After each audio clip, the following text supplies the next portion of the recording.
We're going to talk about some notes, like I always do. But before we get started with that, I want to go through my little slides here to discuss, get some housekeeping out the way. And first, our first disclaimer is, of course, I'm not a lawyer. I'm not a CPA. I'm not selling anything, but my guests may have programs or things like that that they offer. Not offering any tax or legal advice. So as always, do your own due diligence and education for your own knowledge. A little bit about myself. My name is Awanna, better known as Z, retired Navy veteran, current federal contracting officer, and been doing that for the last 15 years as a civilian. I have a bachelor's in education, a master's in education, and a master's in public administration.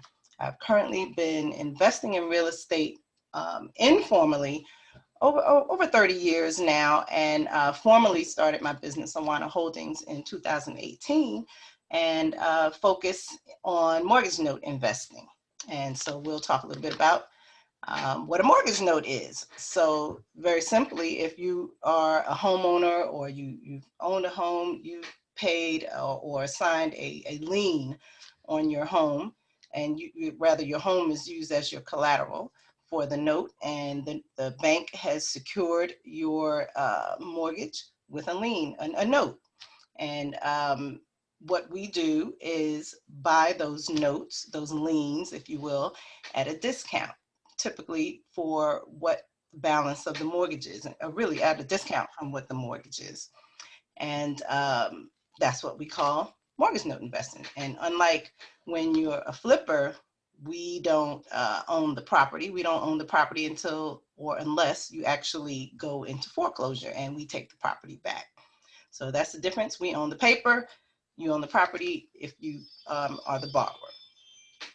So without further ado, I want to introduce my guest, Ms. Saprina Allen from Main Street Asset Solutions. And I'm very honored and appreciative of her taking her time out of her day to come and speak to us and talk to us about her journey in mortgage note investing, and in, I guess, in the real estate industry, period, not just mortgage note investing. And I'm going to leave her, well, I'll put her information back up again, but we want to look at our faces. So we'll go ahead and let Saprina get started. All right, Miss Saprina. So how are you? I'm doing well. I'm doing well. And Thursday feels like Monday. I feel you. I feel you. So what I typically do is have my guests tell those people out there who don't know you, who I can't imagine anybody who doesn't know you. But just to tell them a little bit about yourself, where you're from, how'd you get here, how long you been doing notes, tell us a little bit about this. I'll tell you a little bit about me. So a little bit about me. Currently, I live in Ohio and Reno, Nevada. Okay. My time is split between the two states. I have been in banking and finance since 1995. Wow. So I go back a long ways. Started as just a general collector, and in a bank, and I felt that there was just way more that I could do. And I was a stay-at-home wife at the time, but I didn't want to stay at home with my kids. I'm being honest. And I went into a department where everybody had their degrees. I didn't have a degree. I took probably about a $17,000 salary less than my counterparts. Oh, wow.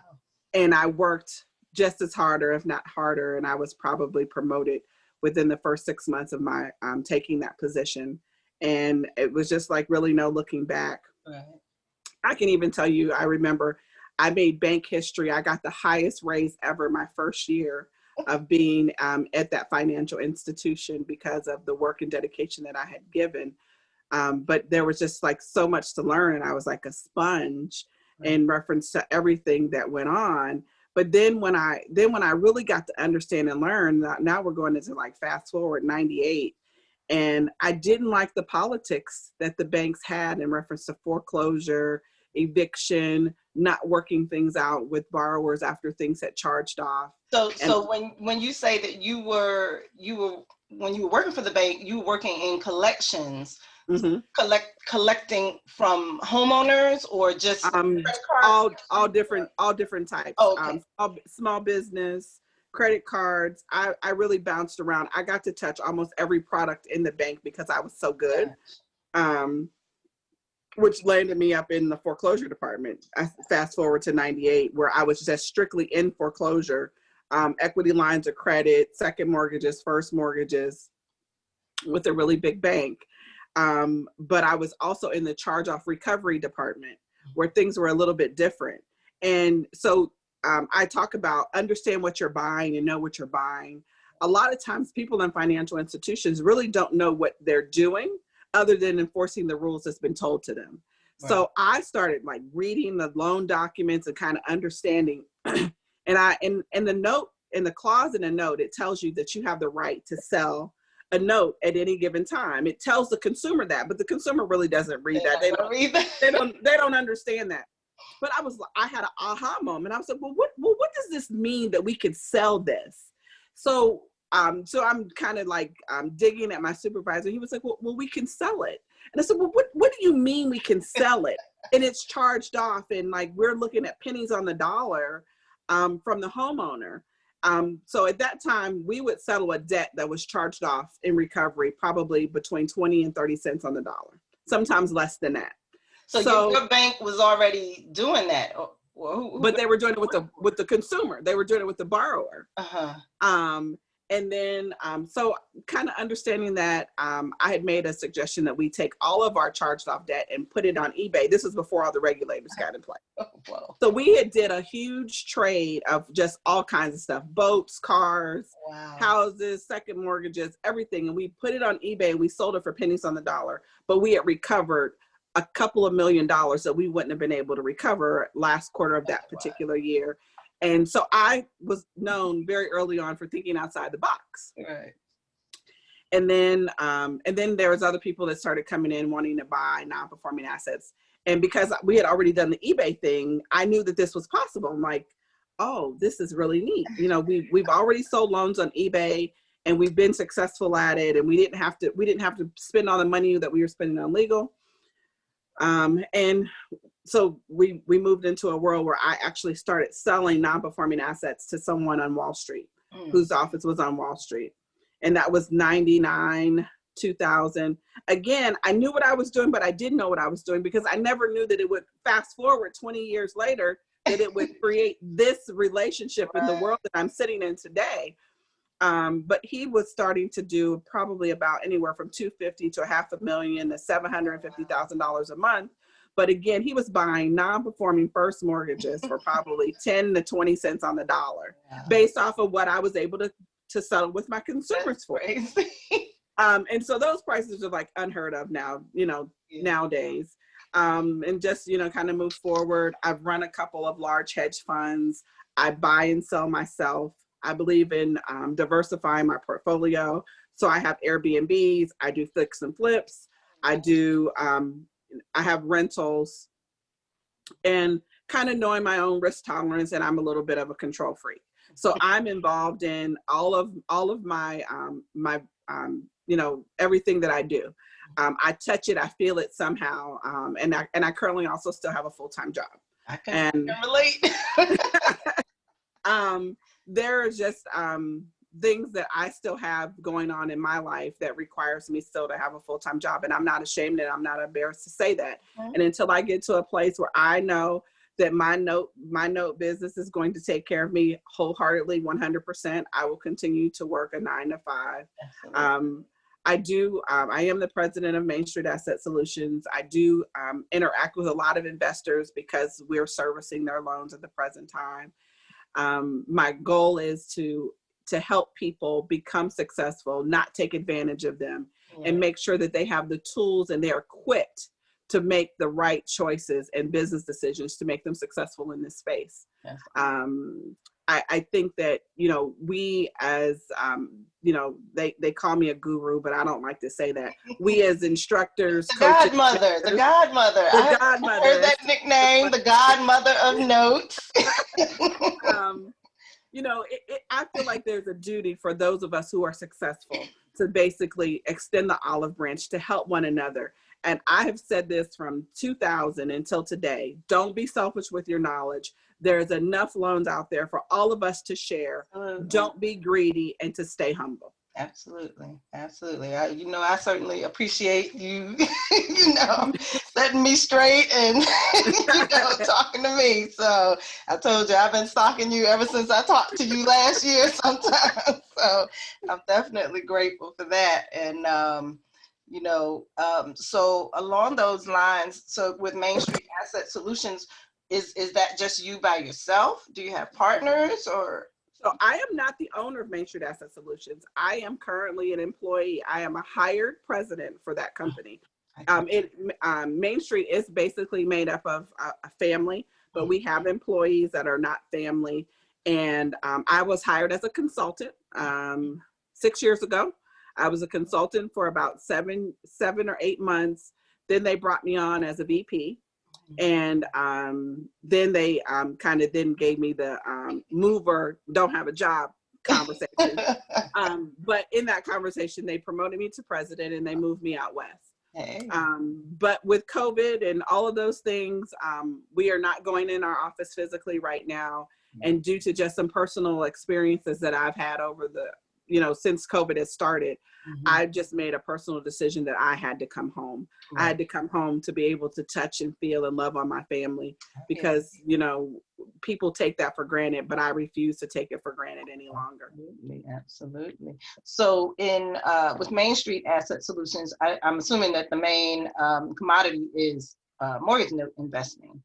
And so with that, and with us still being in this COVID-19 environment, pandemic environment, what kind of climate, I guess, are you seeing with your borrowers or the investors that you buy and sell from? You know, what kind of pricing, what kind of inventory is out there? Are your foreclosures, are you seeing more foreclosures? Are you working out? You know, what kind of things are going on there? So I'm going to talk about the borrower first, because that's what's most important to me. Homeowner retention is always what makes me feel good and warm inside, not completing a foreclosure. So there's those people that just got away with not paying their mortgages forever. And then COVID hit and they wanted to try me. Yeah. Well, you know, COVID is hit. Okay, this is what we're not going to do. We're going to not make our mortgage payment. Go find you some assistance. Do you need me to help you? But those people that we had in forbearance agreements or modifications, we've only seen probably about a 12% non-performance rate in those loans. We have been able to work loans out during COVID with modifications, settlements, payoffs. There has been some that's been affected, but not to the degree that people would think. Because remember, our wonderful president put people in a better position than they were if they were going to work every day. Right. To make them not want to go back to work. So some of those people, you know, I called them on the carpet. You know, my staff, I told them, I said, you're going to have those hard conversations. I have an asset manager. I said, Donna, you have a capital G on your head with gullible. You know, well, Saprina, I said, no, you know. So I mean, with that, but we have a lot of moratoriums on foreclosures and whatnot. And so I'm sure that the borrowers are aware of that. So if they haven't been paying, I mean, exactly what recourse do you have? So it's really the talk off and the approach. And so if the moratorium is in place, the conversation really is well, okay, well, do you think the moratorium is going to last forever? Do you not think that we're not going to move forward with what we started before COVID hit? I don't mean to sound heartless, but that's the reality. I have one investor. I won't call no names, but you done interviewed them, so you can only guess one of the two. And it's the younger version, the younger one you've interviewed. So a moratorium was lifted on Saturday in Massachusetts. He was emailing me last week, like, "Hey, Saprina, is the moratorium lifted? What are we gonna do? You gonna move forward?" I'm like, "Are you serious?" So I'm like, so the investors are ready time to email, "Hey, the moratorium's lifted. Would you like to move forward?" And that's not just him. That's everybody. Right, that's all the investors. It's just like, hey, right now, if the moratorium is lifted, we're wanting to move forward. And so the other part of it is if you are not, if it's not a Freddie, Fannie, VA loan, the moratorium is not support. It doesn't apply. So you can still move forward, but there's a catch to that. When you complete your foreclosure and it's time to do eviction, they're still protected under the moratorium for eviction. So you gotta play your cards right. Yeah. I have one in Florida right now that we were doing an eviction. They weren't protected under the moratorium, and they requested 15 more days. And I said to the investor, I said, I think that we need to give them the 15 days. So, but what I'm fearful of is that I had someone go in there on Saturday to take photos. This man don't look like he going nowhere. He comfortable in Florida. So that it's been hard, but I the numbers that I was thinking we were going to see, I haven't seen. And then, so what we've done is we've been doing wellness checks on our borrowers, people that we were engaging with but hadn't gone into any type of agreement. So if the economy shifts and changes, they will think that they took enough time to call and check on me, making suggestions to resources for food, for utilities and things like that. So my staff have really turned into social workers. Yeah. Just making sure that the people are okay. Yes, we want to make our money, but there's still a heartbeat in every home, and there's a human being behind that door on the assets that we try to recover and that we want to make money off of. And then, I talk about profitable exit strategies. Some people have such tunnel vision when it comes to exit strategies. I just want to foreclose and I just want to get the property. I want to fix it up and I want to flip it.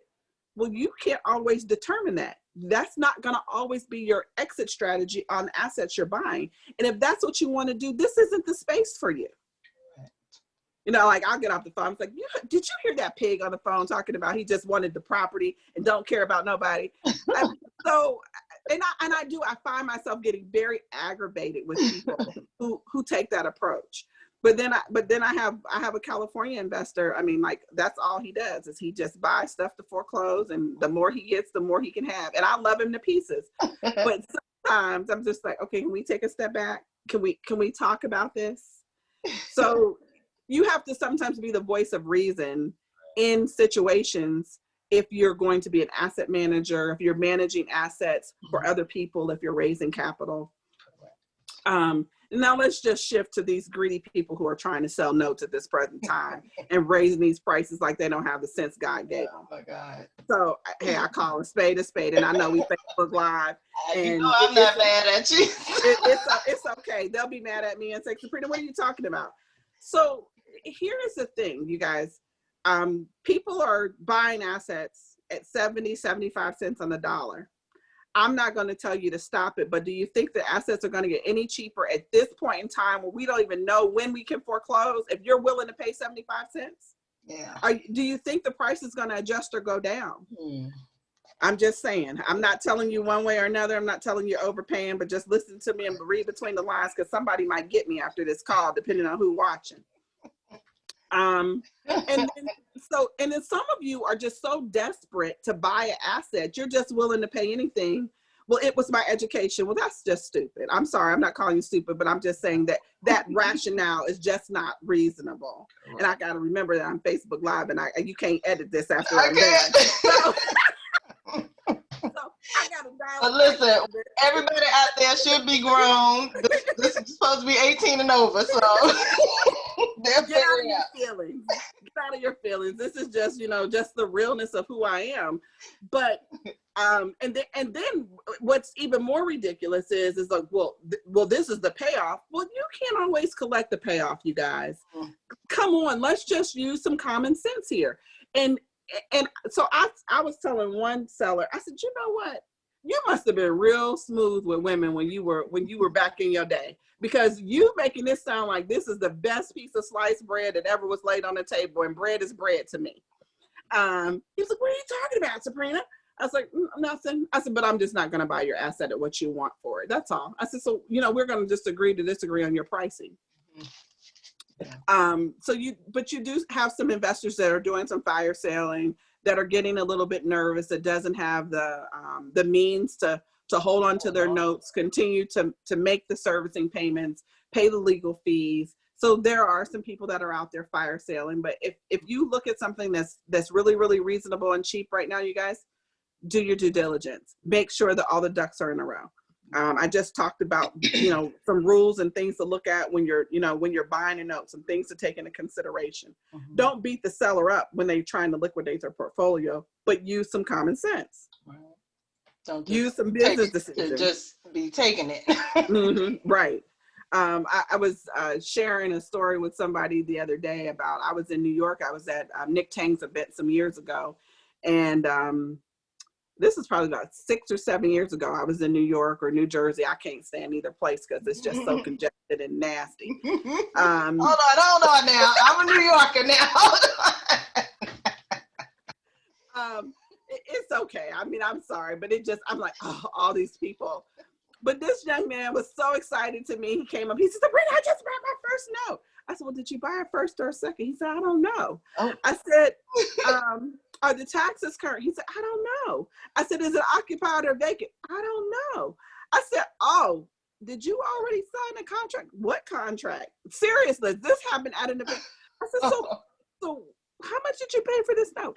Oh, I used my retirement. I don't know. No, then he knew, I used my retirement. I have a self-directed IRA checkbook, and I wrote a check for $36,000. And I said, are you serious? I said, can you stop payment on that?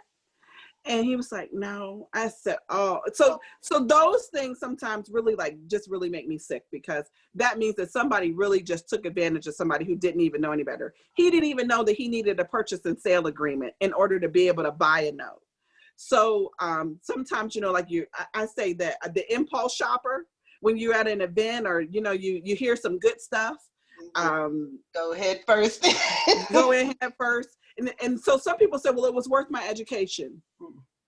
I don't believe that it cost you $40,000 to learn about notes. No. It just doesn't.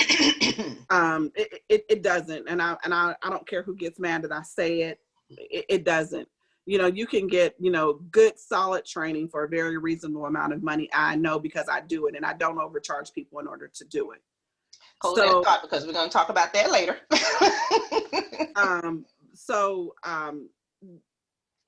Still know what you're buying. Mm-hmm. And then I want to talk about some investors mm-hmm. who have, basically liquidated everything that they've had. And now, because of COVID, they feel like they're really stuck and they have to make a move. And they're emotional as they're selling. They're looking at all the costs, all the time, everything that they have invested in this, and they need to get out. Mm. Have some compassion if that's the seller you're dealing with. Right. Don't take advantage of them, but be fair. Mm-hmm. And I think that there'll be a happy medium, especially if they've made some money along the way, but just kind of need to get out for liquidity. Right. Mm-hmm. That makes sense. And so with that, are you finding that there are more investors trying to sell their notes, or, I mean, not just due to COVID, or more really looking for assets? Because I find that, I'm part of a lot of these note groups and things mm-hmm. like that, and people are always talking about, they can't find assets, or if they found the assets, it's a story like you were saying earlier, how, people are overpaying, crazy amounts for them, and, mm-hmm. I don't understand. So I will say that, I'll say that I have people every day, hey, Sabrina, you got anything for sale? hey, Sabrina, you know anybody that's looking to buy assets? So I get it on both ends. And right now, because I'm just not in the best headspace because of everything that I've gone through this year, I'll tell people that, yes, that's been my main approach. And I've made lots of money brokering and selling loans in the past. But right now, Sabrina's not in the best space for her to put that energy in that. Because so somebody right now hold up a $500,000 deal or $1 million deal will get a completely different response than they would have got from me last year. They just will, because of where I am. So I know where I'm strong, I know where I'm weak. Right. And right now it's just basically taking care of the assets that I'm responsible for in my personal portfolio, in my investors portfolio, and managing the assets at Main Street Asset Solutions. So Main Street not only buys and sells the assets, you also manage, asset manage as well. Mm-hmm. Yes, we do for our investors. Mm-hmm. So part of my role and my responsibilities with Main Street is actually to go out and look for deals. And just because of some of the shenanigans that's going on right now, again, I'm not in the perfect space. Right. So I have not, because I'm like, you know, when it's for you, it's for you. When it's not, it's not. Mm-hmm. And normally when the right deal comes along, I hear about it, I know about it. I don't have to always go look for it, and it'll fall in my lap. And that's kind of what I'm banking on. And I haven't been let down yet so far. I do have a strong faith base, even though I'm crazy, but you know, God looks after fools and babies. So I don't know which one I'm gonna put myself in the category of. No. So let's go back to the training.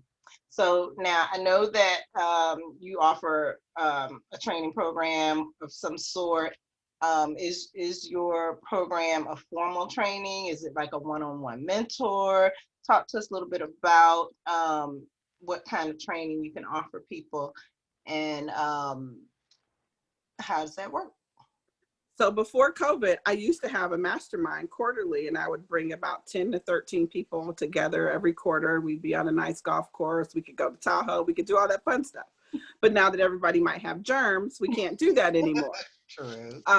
So what I have done is I still open my house up to 2 or 3 people at a time on the weekends.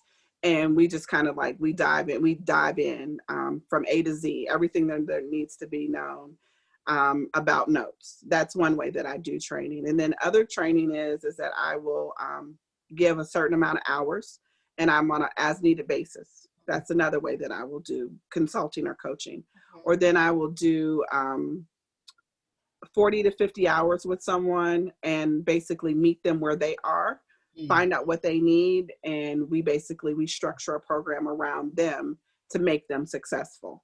And I don't do this by myself. I have someone that works with me who has been with me for probably about 12 years.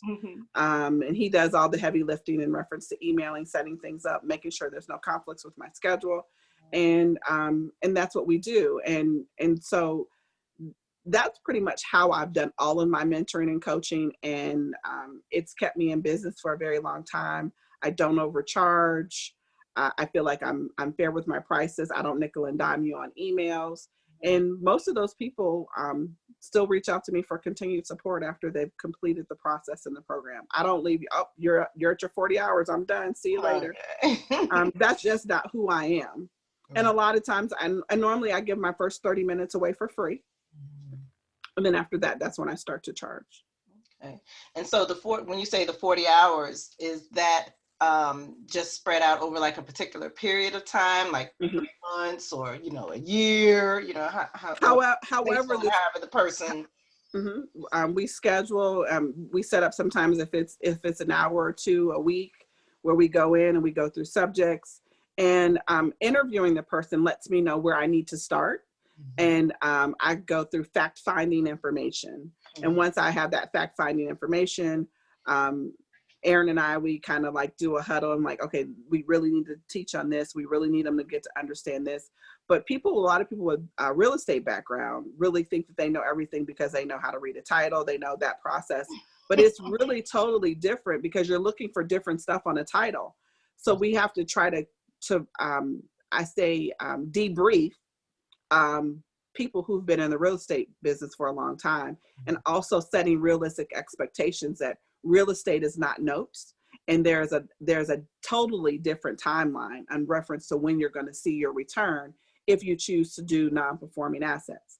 So I always try to talk to people about having different types of notes when they go in, to buy a couple performing loans, non-performing loans, and then maybe loans that are somewhere in legal, so they can kind of see the process and the timeline that it'll take to give them a better idea on how to structure their business if they haven't done that.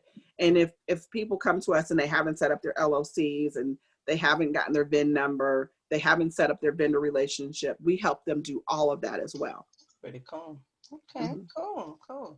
So typically I, through these interviews, and I thought that COVID would have been over by now, but so I have been asking the question of my guests about capital raising, and what if you do capital raising, how have you found it to be in this environment with the pandemic still going on?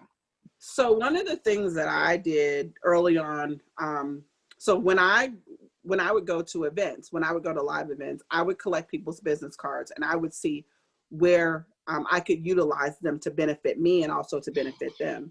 And I would write notes on the back of my cards, and then I would take them to my assistant and I would tell her to drop them on the spreadsheet so I could always go back to them. So I would kind of write something down about them, and that would be my talking piece when I would call them back. And what that has allowed me to do is have relationships with people that when I need capital and I need cash, I can call them and say, hey, I have this deal. Would you like to JV? I haven't done an actual fund. I've managed a fund, but I didn't raise that capital for that fund. As a matter of fact, I think 7 funds I actually managed. So how I've been able to raise capital to be able to stay liquid and be able to invest in deals is basically how I started 10 years ago when I really, really came into the secondary space. And sometimes I'm bored, imagine that. And I'll just pick up the phone, I'll open up the spreadsheet and I'll call and see how somebody's doing. I'm on the road a lot and I might pick 2 or 3 people's phone number and I'll put them in my phone and just, pick up the phone and say, hey, how you doing? Are you still in the note space? Do you have any notes out there collecting dust that you want to get rid of? Just general small talk. And that is really how I've been able to get my money. I never really struggle on getting money for deals. Sometimes I have more money than I have deals that I have to basically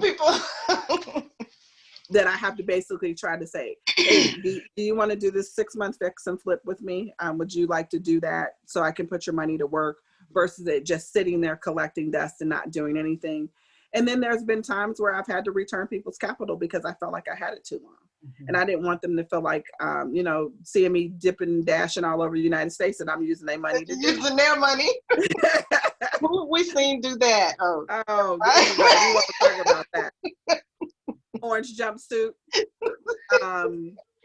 Yeah, right.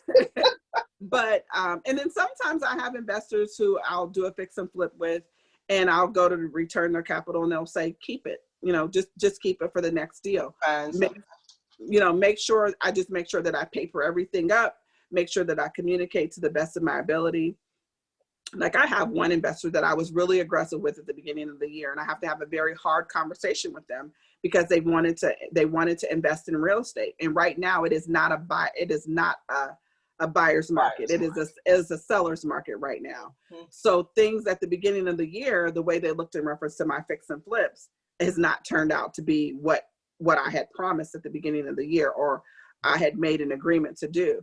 They've made some money, but they've not made nearly what I thought I was going to be able to make, because I've also been very reluctant to get into more 3 or 4 flips at a time, just kind of not knowing the temperature of the market and what the market's going to do. I don't want to have 6, 10 properties in my possession and everything tanks.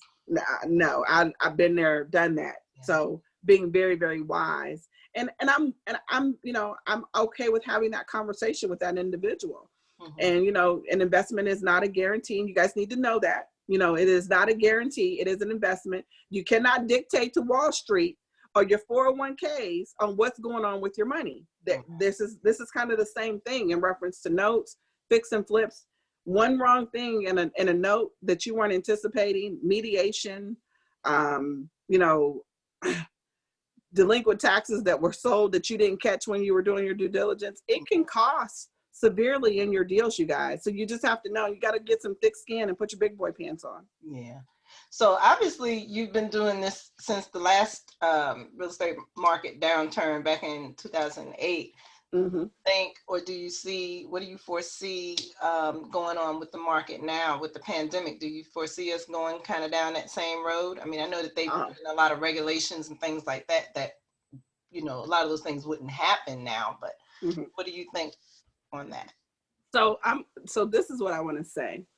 So prior to 2008, the financial institutions did not have programs, processes, and procedures in place for something hitting, or us hitting a downturn that we hit in 2008. I still feel like that even though those processes and procedures are in place, there are some people that just cannot maintain their homes. They can't pay to get a roof fixed. They can't pay to put a furnace in it. There's going to still be people who just have to make a decision that I can no longer stay in my home and I can offer my family a better life in something else. So there's still going to be an increase and an influx in what we see in reference to what's available in the market. Somebody had sent me a text yesterday that I think it was over $18 million Freddie and Fannie is looking to get rid of. That's the first forecast for the first quarter of the year. So even though all of these things are in place, I do see that pricing will not be as cheap as it was in 2008. You won't run into a bunch of empty homes like you did 2008, 2009, 2010. And realistically, this is true. I just bought a foreclosure in my hometown that sat vacant for 10 years. It was vacant for 10 years, and I got it for a steal. I would imagine. Probably nobody wanted to touch it with a 10-foot nobody pole. But you have to have a vision, you know, like I'm the co-founder of a company by the name of The Art of Notes. And people are like, well, how did you come up with that name? And so the reason I came up with the name of The Art of Notes, that there's a story, there's a picture in every situation and every loan that you buy. So The Art of Notes, there's an art. And if you can create that picture and paint that picture, you can make it as pretty as you want it to be, or you can make it as ugly as you want it to be. So I'm a forward thinking person, and I have all these crazy ideas, but I can see life at the end of the tunnel. I'm very optimistic. And, you know, I went in and already I done got some surprises from the city that I wasn't expecting, but it's okay. But the more that comes with the territory, right? Right. It comes with the territory. But just thinking I'm like, oh my goodness, this went into foreclosure. When and how long has it been empty? So I hope that we're able to shorten that time of vacancies and overgrown grass and trees, you know, falling over on houses this go round, because we are smarter, we are wiser, we are better equipped, we're more knowledgeable than we were back then. It was the perception in 2008 when somebody didn't pay their mortgage, they were a deadbeat. It wasn't the perception that they were put in an option arm and they were in a negative AM loan, that they weren't prepared for that payment going from $500 to $3,000 and they didn't have the money to pay for it. Right. So a lot of those loans were predatory. So, but right now everybody's popping into mortgages 2.8, 3%, 3.5. You know, hey. Just did a refi. So you know, the climate is so different. It's more affordable than it was in 2008.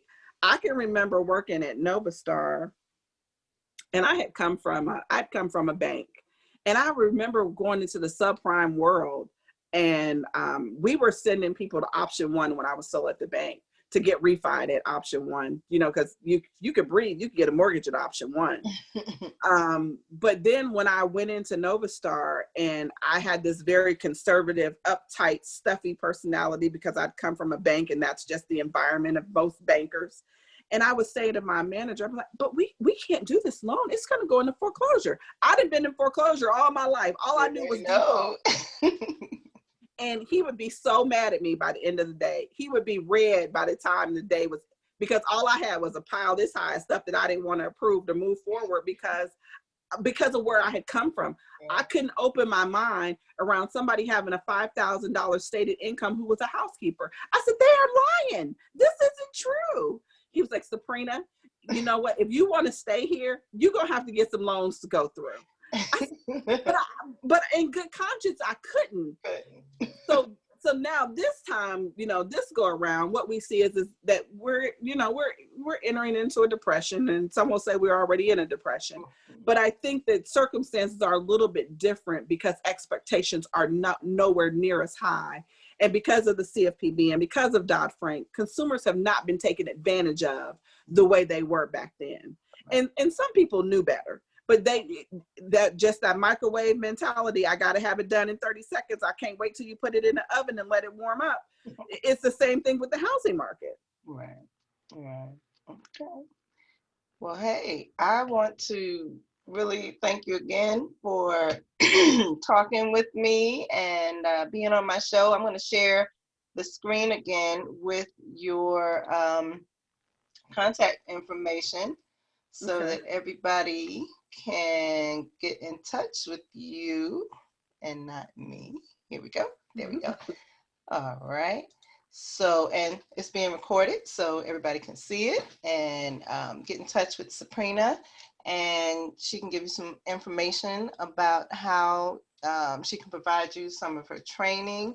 I don't see any questions out there. So I think that's it. Thank you, Saprina. You're welcome. Call or text, it doesn't matter. If I'm available, I answer my phone. All right. Okay. That was a question that popped up. Oh, okay. I didn't see it. Okay. Thank you very much for having me. Thank you. And I hope this was fun and the unfiltered version from the godmother. I love it. All right. Hey, look forward to talking to you soon. Take care. All right. Have a good one. All right. You too. Bye-bye. Everybody. Bye-bye.